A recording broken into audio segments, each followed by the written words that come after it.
Guiguzi is an extremely mysterious figure from over 2,000 years ago, revered by later generations as the sage of strategy. He was highly skilled in psychology, strategy, and the art of horizontal and vertical debate.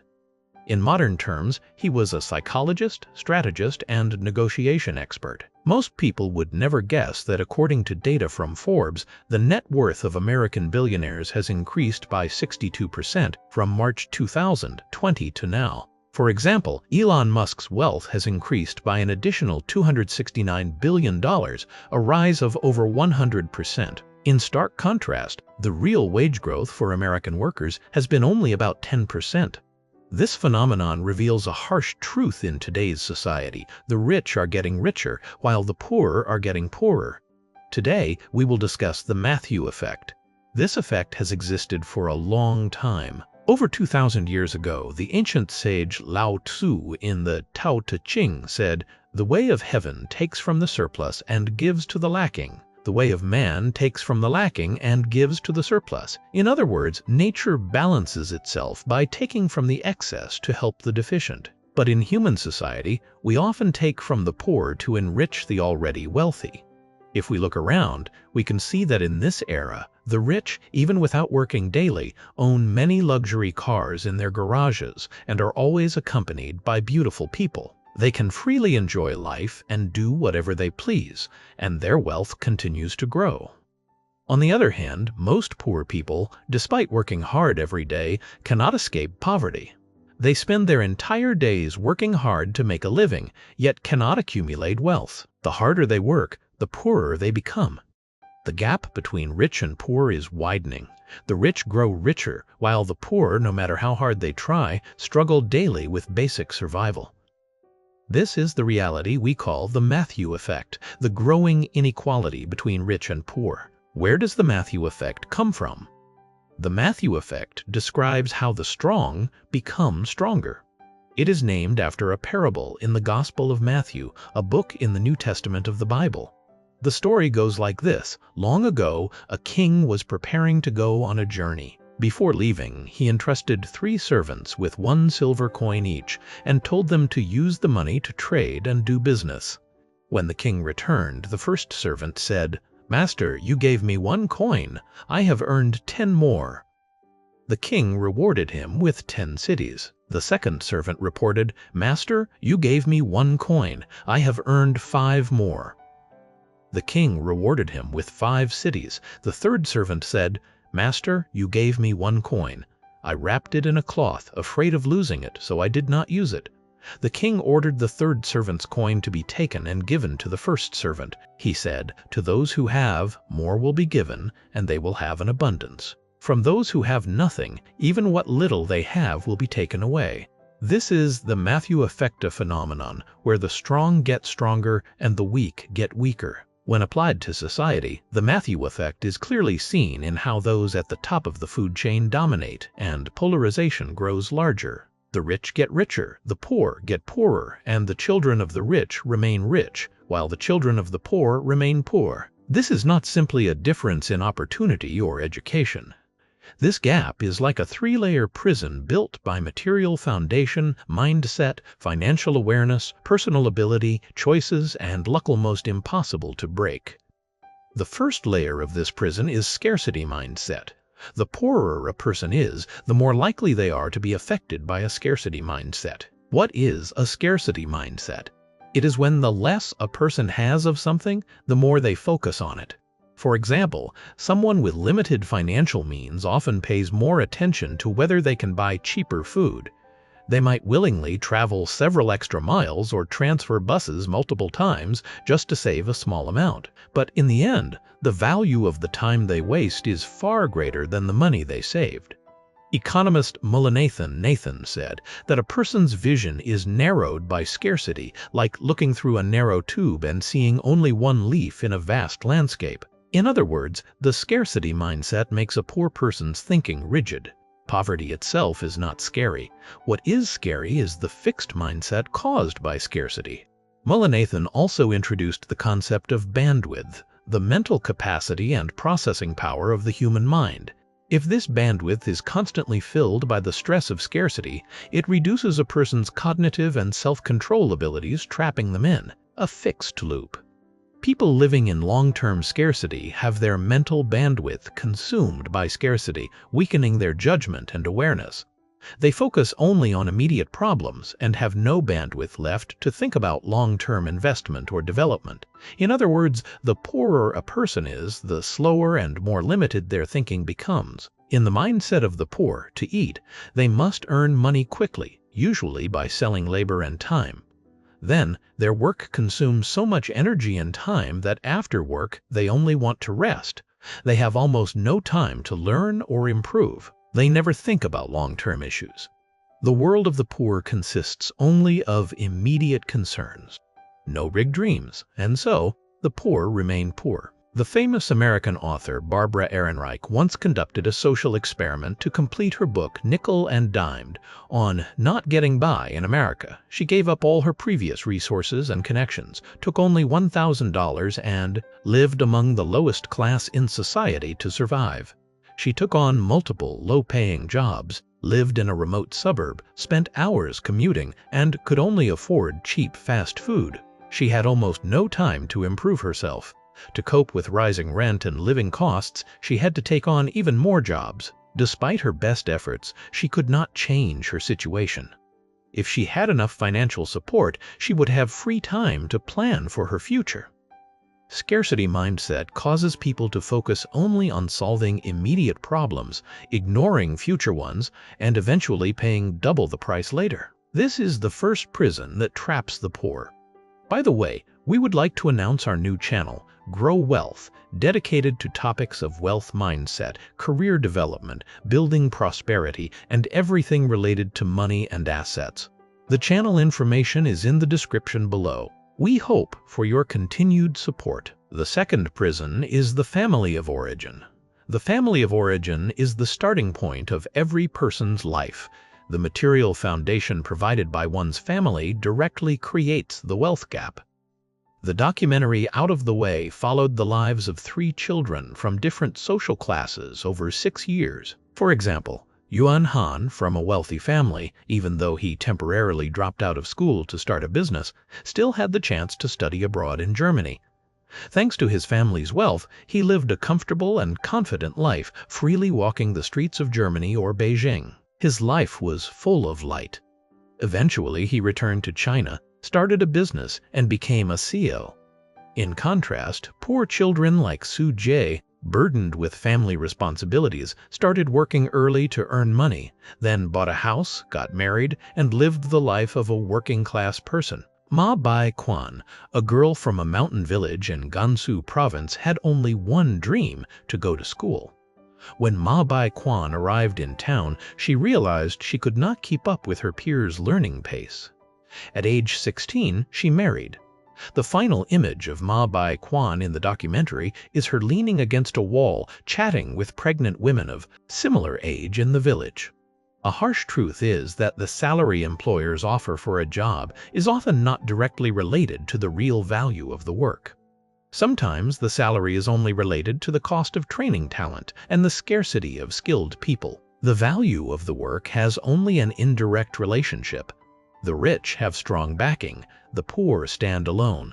A wealthy family can invest heavily to train a piano artist, while a poor family can only gather a little money to send their child to learn to drive a truck, becoming a driver earning 4 to 5 million per month. When the family of origin becomes an invisible, increasingly high barrier to career development, children from ordinary families find it hard to climb the social ladder. Meanwhile, children from wealthy families with strong social resources easily gain access to prestigious, high-income jobs and broader development opportunities. The family of origin is the second prison that holds the poor back. The third prison is social class barriers. There is a very bitter saying, "Don't say gold overcomes wood, wood overcomes earth." As long as you are poor, anything can overcome you. Even if people walk the same road and seem to live under the same sky, an invisible barrier divides society into different classes. Each class exists independently and grows further apart. The poorer a person is, the more likely they are to face rejection because of poverty. They cannot access good education or integrate into the world of the rich. Meanwhile, the wealthy support and honor each other, while among the poor, suspicion and competition prevail. A person earning $6 million per month likely has friends with similar incomes. These people cannot only fail to offer useful advice, but also drag each other down. As the old saying goes, it's hard for a phoenix to come from a chicken coop, hard for a swan to fly from a duck pond. Because of social class barriers, the poor cannot access the circles of the rich and thus find it hard to deeply understand the information and mindset of the wealthy. In short, the reason the poor grow poorer is that they have a certain distance from the rich in terms of mindset, resources, and ability. Over time, this gap grows larger. Most poor people are affected by scarcity mindset, lack the awareness to break these barriers, and face disadvantages in resources, learning, time, relationships, capital, and information. The poor earn money through labor, while the rich earn money through systems they have built over time. This gap grows larger and reinforces the Matthew effect. So, with the Matthew effect, do ordinary people still need to try? How can we overcome this effect? How can we break the Matthew effect? The Matthew effect reveals the harsh truth about wealth distribution. The poor are angry at this injustice, while the rich want to protect their interests and maintain this inequality. But from an economic perspective, the more developed an economy is, the larger the wealth gap usually becomes. In ancient times, human wealth was very equal. Everyone hunted and shared the spoils together. But in a highly developed market economy, the means of production are controlled by a few, even monopolized. Compared to super billionaires, the working class has limited resources, and the wealth gap grows larger every day. However, when we become aware of this, that is the beginning of change. The Matthew effect is a law. We cannot break it, but we can follow it and use it to our advantage. Some people today suggest that if we equally divided all wealth in society, we could completely eliminate the wealth gap. It sounds reasonable, but I'm sorry to say this idea is currently unrealistic. First, it goes against economic principles. Second, even if wealth were equally divided, most of it would surely flow back into the hands of a few wealthy people. Over 2,000 years ago, Lao Tzu said, "Heaven's way takes from the surplus to give to the lacking. Man's way takes from the lacking to give to the surplus." This means the law of the Matthew effect has existed from ancient times, and the wealth gap cannot be completely erased. However, this also shows that the status of the rich is very stable. Once a person succeeds and earns their first fortune, it is hard for them to fall out of the wealthy class. So how can the poor use the Matthew effect to rise up, at least win once? Remember this: magnify your strengths and strive to win at least once. This strategy was successfully applied by Masao Shison. He bought a company that had always ranked third in its industry with very low performance. He told his team, "Boost your morale. Let's at least be number one once, even if it's just for 1 month." After the company reached the top spot for 1 month, something interesting happened. The team didn't want to give up first place. From then on, they continuously stayed number one. Before a person becomes rich and powerful under the Matthew effect, they never know what it feels like to be rich and powerful. A reporter once interviewed a billionaire and asked, "When did you first feel that making money became easy?" The billionaire replied, "From the moment I earned my first fortune." So the first experience is very important. Once you've won once, the second time becomes much easier. Looking at today's society, fields are becoming increasingly specialized and industries more professional. It seems the market is changing, but in reality, society is filtering people. In the future, as production efficiency improves, products will become cheaper, but people with real ability will become more valuable. That is the trend. After winning once, the next step is to accumulate strength and plan for long-term development. Break free from the scarcity mindset. Plan for long-term growth. The root of the scarcity mindset trap is the misuse of resources, leading to a negative spiral. To solve poverty at its root, we must redistribute our personal resources. Important tasks should be prioritized. For For example, in time management, solve important problems first. What is important? Things related to the future and long-term plans are what's important. This requires people to set clear, long-term goals early. Harvard University once conducted a survey tracking a group of young people with similar backgrounds and intelligence. Among them, 27% had no life ideals or goals. 60% had vague ideals and unclear goals. 10% had ideals and short-term plans. Only 3% had ideals and clear long-term plans. The survey showed that 25 years later, their life situations were vastly different. The 3% who set clear plans and pursued their ideals almost all became top achievers in society. The 10% with short-term goals became the middle-class lawyers, engineers, business managers. The 60% with vague goals lived in the middle and lower classes without special achievements, only hoping their children would succeed. The remaining 27% became the lowest class in society, spending their days complaining about others and society. The differences in how they planned their lives created the gap between them. Situations like this happen every day in life, and without doubt, they will continue. If you were them, which type of person would you choose to become? The stagnation of social class comes from the stagnation of thinking. The trait of a poor mindset is focusing on solving immediate problems. The trait of a rich mindset is orienting toward long-term goals. Don't use your personal hobbies to challenge others' expertise, as this will only bring failure and reduce your confidence. Don't try to develop in all areas because leads only to mediocrity in everything. Whether you are an entrepreneur or an employee, strive to become irreplaceable in your field. Improve your core competencies, and only then can you become one of the few rich people in the Matthew effect. Finally, let me add a few words.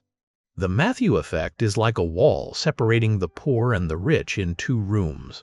One room is very large, luxuriously decorated, with caviar from deep-sea white sturgeon, saffron as seasoning, rare white truffles known as white, diamonds, and a joyful, well-dressed group chatting happily. The other room is small and crowded, filled with people working from dawn to dusk just to eat. It is simply decorated and packed with people only worried about food and clothing. These are the two different worlds of the rich and the poor. Social class cannot be erased for each of us. We can only follow it and use it. We don't need to defeat the rich, we only need to become part of them. The Ancient Wisdom Lessons team has developed a new channel, Grow Wealth, dedicated to wealth mindset, career development, building prosperity, and everything related to money and assets. We hope it can help you even more. Channel information is in the description. Thank you for your support.